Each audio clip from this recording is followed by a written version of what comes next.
the Defence Minister, Rajnath Singh. He is monitoring the situation following the crash of the IAF chopper. We are also given to understand that Rajnath Singh, the Defence Minister, has briefed the Indian Prime Minister about what has transpired a little while back. And there is a meeting of the senior Defence Ministry officials which is also underway. And Siddhant Sibal, if I can bring you in on this, we expect Rajnath Singh to be addressing the Parliament in just a while from now. But this is shocking. This is something that no one could have expected. This was a sort of a routine flight that General Bipin Rawat was, of course, making. And what we hear is that his chopper has crashed.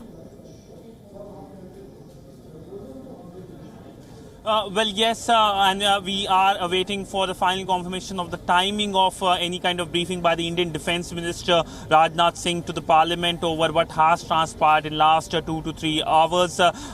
We also know that the Indian Defence Minister has briefed the Indian Prime Minister Narendra Modi over the development which has happened, and also there have been multiple rounds of meetings which are happening as of now, especially at the South Block nearby where I am standing. Also, what is expected is a briefing by the Indian Information and Broadcasting Minister at 4 p.m. Indian Standard Time. This briefing is on the cabinet meeting which happened earlier today. Today is the day of scheduled cabinet meeting. The Indian cabinet meets every Wednesday, so this briefing is also scheduled briefing. But of course, there will be a question asked over what has happened and over the status and the updates of those who were on board, and of course the Indian CDS as well, because as of now, what the Indian government officially has been saying is a confirmation of the CDS present on board the chopper, and also saying that 14 people were on board when the crash happened. Now, of course, we know that the people who were on board have been taken to a hospital nearby, and there is no update on the status of what is happening as of now. But we are, of course, waiting from the official word from the Indian government side, because this is indeed a very shocking development, but nonetheless also a very sensitive development.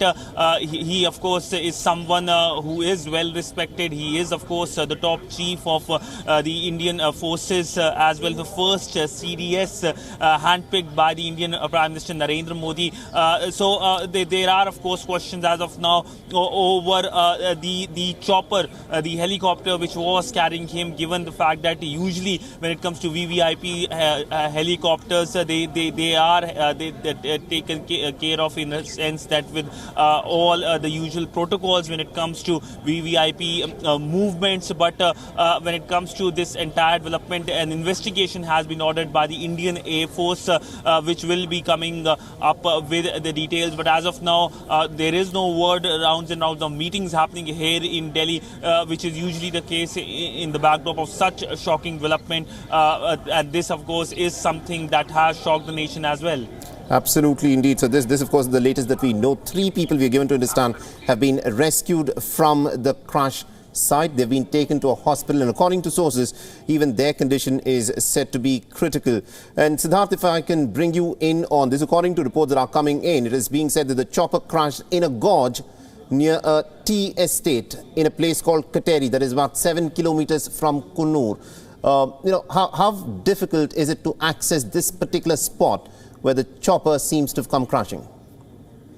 What we can tell from the visuals is that, of course, this is a place where there is a small path leading to that particular crash site, because there were also some homes that were seen near the blaze and also the smoke from where, this crash had happened. So, of course, there is some access to the place, and clearly, given the visuals, there are also people living somewhere in the vicinity, because there are homes there, and clearly those are homes that were also being habited. And of course, there are tea estates and several other, gardens and so on in that region. And also we are given to understand that that location was hard to access, because the rescue mission wasn't easy, primarily because of the terrain. So the first challenge is that once this crash happened, it was that loud bang and the flame and the smoke that emanated that actually alerted people in the vicinity. And locals there, first they had to take initiative from their side to use whatever resources at their disposal, be it buckets, be it hose pipes, all of them to douse that flame. After that, it was, the officials be it the fire and rescue, be it the health department, be it police, be it even the army from nearby, from the regimental center in Wellington. So they had to move their resources to actually cordon off that site and prevent any further damage. So that was one major task, and all of that is in progress.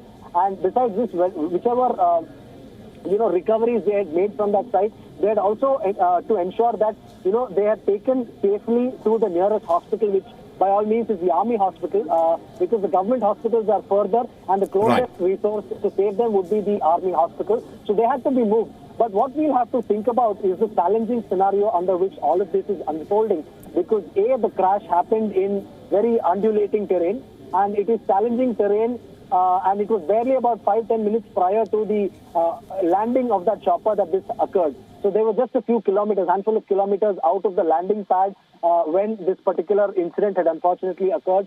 And as far as the authorities are concerned, the major challenge is not only getting on site, getting your stretchers and ambulances to that particular crash site and retrieving the people alive or in whatever condition, and then also to safely move them to the nearest ambulance. And in that kind of mountainous paths where you can only have, one or two vehicles moving on the, winding roads.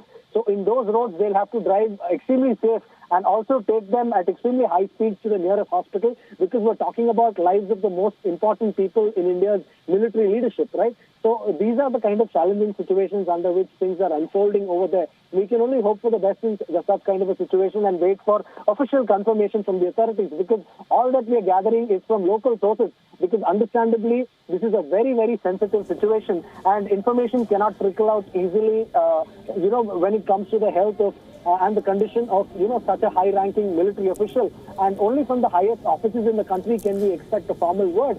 And, of course, one of them could be the parliament, the other could be the defense minister himself, and related ministries.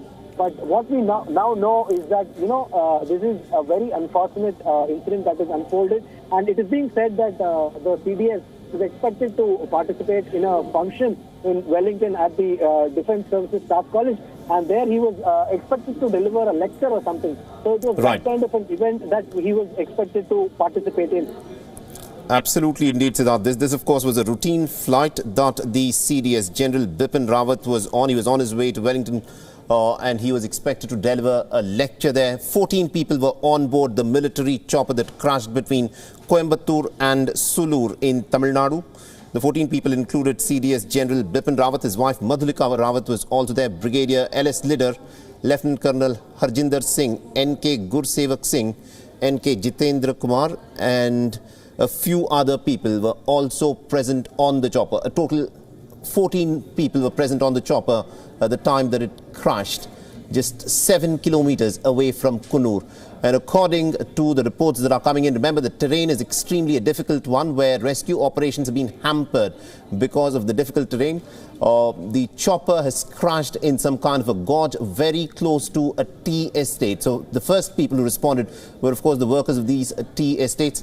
3 people, we are given to understand, have been taken to a hospital. They've been admitted in a nearby hospital, although according to the information that is that's coming in, even they are said to be in a critical condition and rescue efforts are still underway. It is not easy to access the area where the helicopter has crashed. These are the visuals of the rescue teams who are trying to make their way to the place where this chopper has in fact come crashing down. Why did the chopper crash? What were the circumstances leading up to it? Was there a problem with the weather? Did the weather suddenly get worse after the chopper took off? Or was there a problem with the maintenance? Was there a human error? All of this will be established after a thorough investigation. But remember, this is a VVIP chopper which was carrying one of the top defense officials, the combined chief of the 3 wings of the Army, the Navy and the Air Force, General Bipin Rawat, who was on a chopper. It is his chopper that in fact has come crashing down near Coonoor in Tamil Nadu, very close to a tea estate is what we are given to understand. My colleague Siddharth Sibal is still with us. Siddharth, we expect Rajnath Singh, the Union Minister, to be briefing the Parliament in terms of what has happened with the chopper crash. At this point of time, do we know any more details at all about the condition of General Bipin Rawat? There hasn't been any update by the Indian side on the condition of the Indian CDS Bipin Rawat, who was on board when the crash happened. But what we are getting now is that the Indian Defence Minister has briefed the Indian Prime Minister and has asked the Indian Air Force Chief to reach the crash site. So this is the latest development. The Indian Air Force Chief will be going to the crash site where the crash happened earlier today. And of course, we know that when it comes to the meetings, there are round and round of meetings happening at the South Block. I'm standing just nearby the Indian Defence Ministry. We also know that any kind of update officially can also come to the Indian Parliament, which is in session. Also, the Indian Cabinet, today is the scheduled day of the Indian Cabinet's meeting. The meeting is almost over. There will be a briefing by the Indian Information and Broadcasting Minister, who will be briefing the Indian media at 4 p.m. Of course, that will be on what transpired at the cabinet, but of course there will be questions on the status of CDS. But a terrible day. It is a shocking development. A court of inquiry has been ordered by the Indian authorities. We can expect some kind of report to come in few days' time. But as of now, what the nation is very keen to know is that the status of CDS Bipin Rawat, who was on board that flight along with his wife. Absolutely, indeed. Do continue to stay with us, Siddhant. We expect a statement by the Indian Defence Minister Rajnath Singh in just some time from now. Now, what we do understand is that the crash seems to have taken place roughly at about 12:20 p.m. It is the local villagers who witnessed what happened and then alerted the district administration that a chopper had come crashing down near a tea estate. In a village called Kateri in Coonoor is what is being reported. Now, the visuals of the wreckage scattered on the steep hillside show as to how difficult the terrain in fact is. So this is the road that leads up to the area where the crash has taken place. But from here on, the rescue personnel will have to make their journey virtually by foot, and that is what has hampered the rescue operation so far. And according to the reports that have come in, about 3 people have been admitted into a hospital. Their condition is also said to be critical. 5 bodies so far have been pulled out from the wreckage. In total, 14 people were on board, including the CDS, the Chief of the Defence Staff, General Bipin Rawat, and also his close aides. We're given to understand that his wife was also with him. He was, of course, on his way to deliver a lecture in Wellington, and it is in that period that while his chopper was flying over the Nilgiri Hills that his chopper has come crashing down.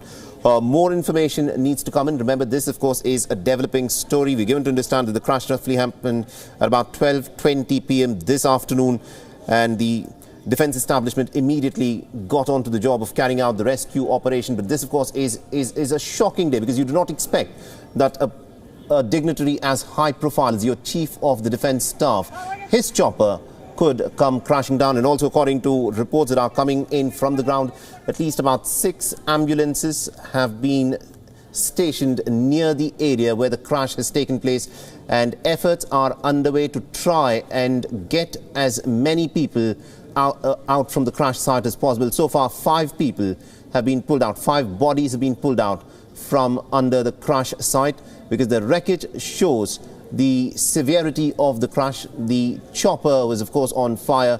3 people, we're given to understand, have been taken to a hospital, but although, according to sources, their condition is also pretty serious. Now, what led to this crash? What could be the circumstances that may have contributed to this crash? Was it the weather? Was there a human error? Was there a problem with the maintenance of this chopper? All of this, of course, will come out once an investigation is done.